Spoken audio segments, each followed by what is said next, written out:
From the station that made country music famous, 650 AM WSM, this is a Coffee, Country, and Cody podcast. Hey, it's Charlie Matos, and welcome to this episode of our Coffee, Country, and Cody podcast. With Eric Markham, we sit down with Porter Howell, and what a fun visit that was, Eric. Not only did we share some great little Texas memories, but for anybody who's been in Nashville for any period of time, Porter's new single and video will send them down a trip down memory lane, huh? Yeah, and I've only been in town for since 2010, so just after the flood, 12 years at this point.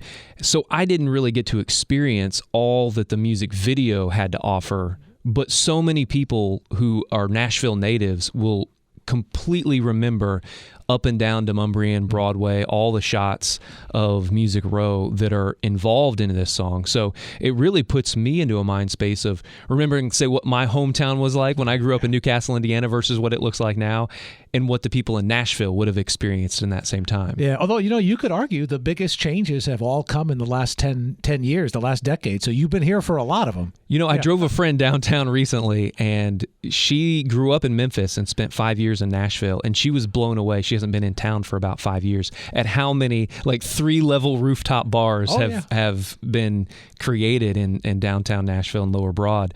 And you look at some of the smaller neighborhoods, say like 12th South or East Nashville, completely changed since even I've been here. It's been amazing to see, incredible to see. But when you look back on a song like Porter Howell's This Town Was, you start to realize what all has changed. Yeah. Well, do yourself a favor. After you listen to our podcast, go to YouTube, go to Porter's website, and watch the video. It'll be worth the time for sure. Enjoy our Coffee, Country, and Cody podcast with Porter Howell. I think I told you a little bit earlier that Porter Howell was going to be sitting in that chair with that guitar in his hand with brand new music and a video for the television audience to share. Mm-hmm. Kelly Sutton, we were loving up on each other in here just a little bit ago. I know. That's what the television audience missed because we hadn't seen our friend in such a long time. Porter, welcome in. Thank you. And you said this is a first, which blew my mind. This is the first time that you've done this as a solo On behalf artist. of me. I've been with those other fools in Little Texas for all these years.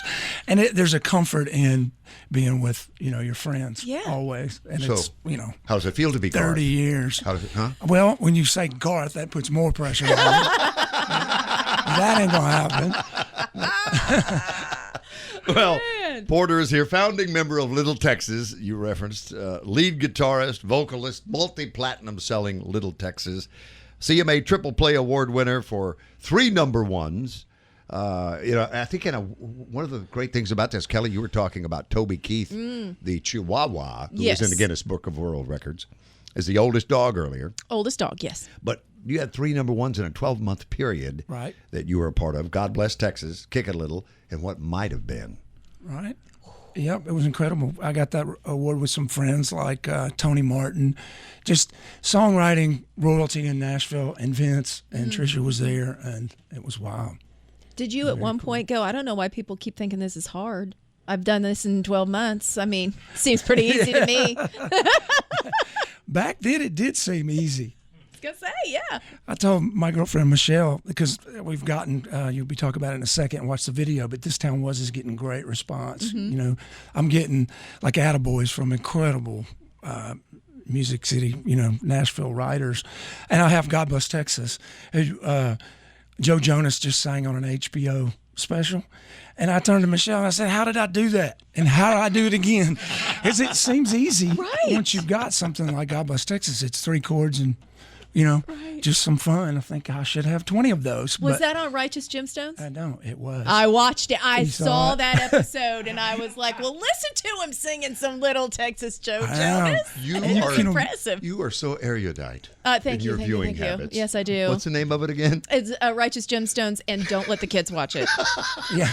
It's great and funny, but not for kids. Yeah, I haven't really seen it, and that just came out of the blue. It was one of those things, none of my people from back then called or anything, and we just saw it online. Oh, what? But you're talking about mind blown. Imagine my 21-year-old daughter who grew up with the Jonas Brothers. And her dorky dad that wrote that song, That's awesome. Who just goes on the rush. She didn't see all that. Right. That part of it. Well, being on TV and doing this regularly and all that. So when he does that song, she just... That's great. You're That's cool. so great. Give us the backstory on how the band came together, Porter. Really through Belmont University and Opryland USA, when it was a park out here and not a mall. I miss it. I know. Oh God, I miss it as a farm league kind of thing. I've been asked by parents a ton. I have a son or daughter that wants in the business. What do I do? And I say Belmont, but I used to would have said audition for Opryland, because you're going to meet so many people that you'd be with the rest of a career. The names of people that worked out there go on and on. So what show It were was you really in? cool. I was actually in what was the rock show then. It was called The Heart of Rock and Roll. It was a review. Wore really embarrassing 80s clothes and pants. And what songs did and you all do, that. and what artists did you portray? We did everything. We started with At the Hop and went through, like that was 87. So the whole show was put together by the song Heart of Rock and Roll, the Huey Lewis thing. We went through Motown, Beatles. It was 27 minutes long, and I bet there wasn't any, like 30 seconds of any one song. Wow. 6 times a day. Yeah. I guess You're in good shape. And Yeah. so Dwayne Probst is from Longview, Texas, where I'm from. I say Dwayne because there's 2 Dwaynes. Yeah. Dwayne is from where I'm from and came up to go to Belmont and was in that show. And then Dwayne O'Brien and Tim met at Opryland, Tim Rushlow, original lead singer. And then Brady and Dale knew each other, not from either one. Those are the only 2 that didn't come from either Belmont or Opryland. That is cool. I'm thinking That's the Dollywood's probably the closest thing we still have, right? I would Yeah, think where they do like like that. stage production. Yeah. Carly Pearce famously there, I guess, Yeah. most recently. So how did you morph into a band? I'm assuming you had individual roles in different shows. We met, so those guys were in anything from Way Out West, which a heavy dance show. Imagine that, Dwayne O'Brien dance like that, and Country Music USA and all that. So we met. The band thing came about actually from outside influence. Christy DiNapoli and Doug Grau I had met at Belmont. Doug was very young, just out of the mailroom A&R at Warner Brothers. His only project at that point was Travis Tritt. So we rooted for Travis Tritt big time. But Christy went to Doug and said, hey, I know some guys, that have worked at Opryland through Belmont. They have the right look, the right attitude, right talent, all that. So it was organic. We weren't put together like auditioned and, handpicked individually, but we were put together with Warner Brothers dangling a carrot. That helped. It helped to have kind of a developmental deal from the beginning. And then we went through like 2.5 years of development. And in a certain way, Kelly, as I recall, they were country music's first hair band. Oh, I saw that that picture that we put up that was, the album cover. I was going to ask how much hairspray y'all went through as a band. Oh, look at There's that a lot of product happening there. We were called Little Nexus by more than one smart aleck DJ.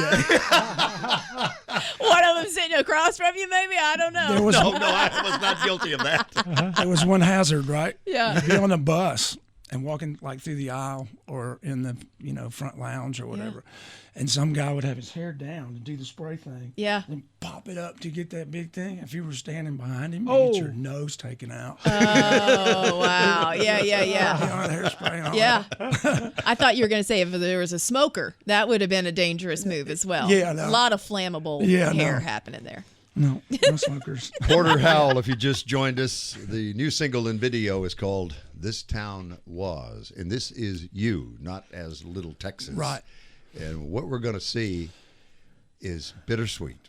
We talk about the new Nashville, that those of us who certainly were here for the old Nashville, or those of you even more so who were born and raised here Right. and are still here, and the changes you have seen. You mentioned one, Opryland. Right. But give us the backstory on how this came to you and what we're going to see. I had been thinking about it like everybody else. You get together with old music business people, and that's what we talk about. The studio sound shop going down to what is it? Not Midtown, but the Gulch down there is gone. And we recorded Kick a Little there. Things like that over and over. And you go downtown, and all your landmarks are gone. You're all turned around. And as we all know, country music's changed, and the industry itself, everything from the digital world that's happened to radio shifted the way they do radio. So the idea kind of came twofold. One, the music industry is so different, but just physically, Nashville is not. It's either covered up or gone, it seems like. And quickly. I know it happens everywhere, but hadn't it happened fast and drastically to us? It seemed to happen after the 2010 flood. It just seemed to go, there was warp speed after when that. the economy recovered. Yeah. And, I bet that had something to do with it. And development's just crazy. I counted 17 cranes coming in from Kentucky one day across the skyline. And now, Michelle, my girlfriend, and I went down there recently. Well, we went down to actually film some footage ourselves on our phones. And I was like, wow, now you see what those cranes were doing. Because now that's buildings are there that the cranes were working on. There's an old Eagle song that's my favorite song in the world, one of them, called The Last Resort. Oh, yeah. And it's about the settling of California. It's a much bigger scope than my song, but that was one of the influences too, because I felt that same thing. Call Someplace in Paradise and Kiss It Goodbye. So the emotional energy underneath was, why do we take the sleepy little Florida fishing village and develop the what out of it until it's not a sleepy fishing village? How do you retain what made you want to go there in the first place? So Michelle and I also went through my phone and found a rough draft of this song. It had a different title, and I thought about it a while. And then one day during breakfast and coffee, my creative brain got going, and I started with those first few lines, and it came out from there. Thanks for sharing it with the world this morning on WSM You're Radio welcome. and Circle Television. Porter Howell. Watch and listen.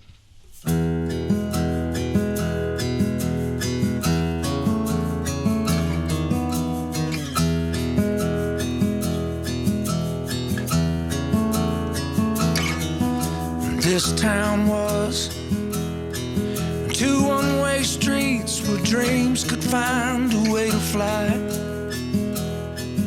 where songs that all the world... And Porter Howell guesting with us this morning from Little Texas, and the new single and video as Porter Howell, solo artist. This town was. My goodness, one of the first things I saw in that video was a picture of Owen Bradley that popped up. Oh. Right.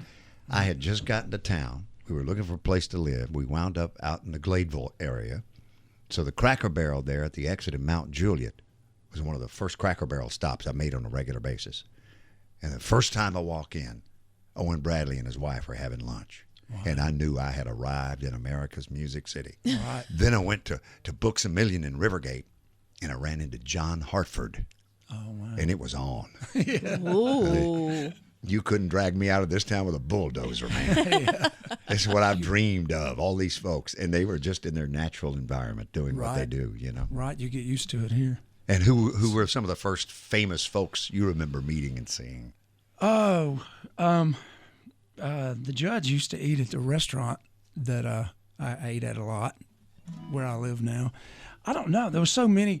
At Belmont, it became kind of, that came in a rush. And for me, it was Christian artists. I was here like 3 or 4 days, and I was in like a backyard at a mansion somewhere, probably in Belmead, listening to Amy Grant, like 10 feet away. Yeah. Yeah. Then I don't know if y'all know this guy, but he came to Belmont. I'd never heard of him, but Lenny Barrow.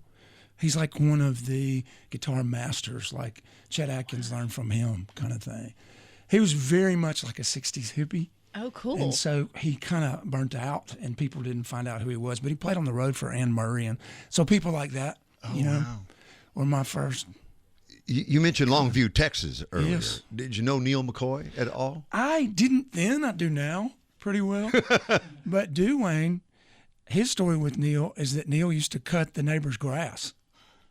Like, that's how far they go back. Oh, wow. And then Neil played in one of our only live music venues of this type was Hunan's, like a Chinese place. Oh, yeah. And everybody knew Hunan's. But Duane and I got out young. Like, I went to Belmont when I was barely 19.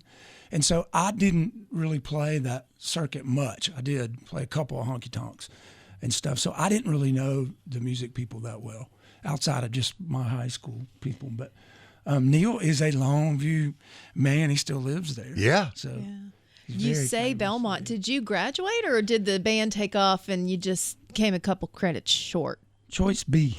Choice B. Okay, Yeah. that's fine. Now, who graduates?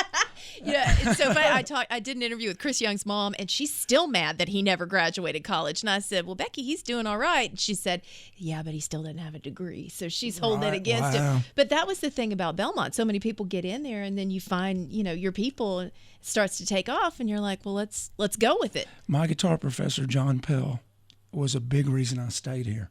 I was so entrenched in Longview. I came here scared to death. I really wasn't emotionally mature enough, I don't guess. I'm like, my friends are back home partying, I'm out of here. Mm-hmm. My mom even said, hey, if you want to come home, you can. And John said, almost put an arm around me is the way I remember it, and said, kid, you got it. You're a really good young player. Just do what I tell you. Just stay here and work on this. And if you will put your, head down and ignore kind of what's around you for 4 years and get your degree and stuff, you'll be on your way. Said, you'll get discovered here on campus. Don't let that distract you. And guess what I did? It worked out. I was in that end. studio every second I could get in there. And I played for both the school groups. I played for company for 1 year. And then I did a semester with the Reasons, which was a full ride. It was so busy. Yeah. And I got so busy, I did exactly what John told me not to do. But that led to working at Opryland, which led to the band. And there you go. I have those dreams. Y'all have those dreams? I really have them about Belmont, where finals are coming and I hadn't. You haven't studied for the test? I hadn't even picked up a guitar or whatever. But I was a guitar major, so really one of the things I regret is not so much not getting that piece of paper, but not getting the next 2 years or so of that intense study. Okay. Because as I get older and get closer to a retirement, it'd be fun to sit around and play jazz, which I can't play, which I can fake, but not. What was your dad's name? Carol Michael Howell, CM. And what did he do for a living? He worked at Texas Eastman as a pencil-pushing accountant. He wore a suit every day. Did he? No kidding. Yeah, he was my baseball coach and, all that stuff too. But well, he's gone. My father's gone. Charlie's daddy's gone. We live vicariously through Kelly and off-air conversations, one-way conversations on the phone with her dad. He's probably driving somewhere today. He drives cars. Just make us smile. Yeah. So, Porter, thank you so much for sharing your story. This Town Was, a new single and video from Porter Howell. Little Texas, Saturday night they're in Greenville at the Hunt County Fair in Greenville, Texas. The following weekend they're in Emmett, Idaho, and Rockland, California. They start May in San Angelo, Texas. Little Texas, Porter Howell. God bless Texas. Thanks for listening to our Coffee, Country, and Cody podcast. Our program director at WSM Radio is J. Patrick Tittle. Our digital producer is Haley Hall. Marketing and promotions director is Amanda Cannon. And I'm Charlie Matos. If you like what you've heard, make sure you subscribe so you never miss an episode. And leave us a review on iTunes. It really does help new people find the show.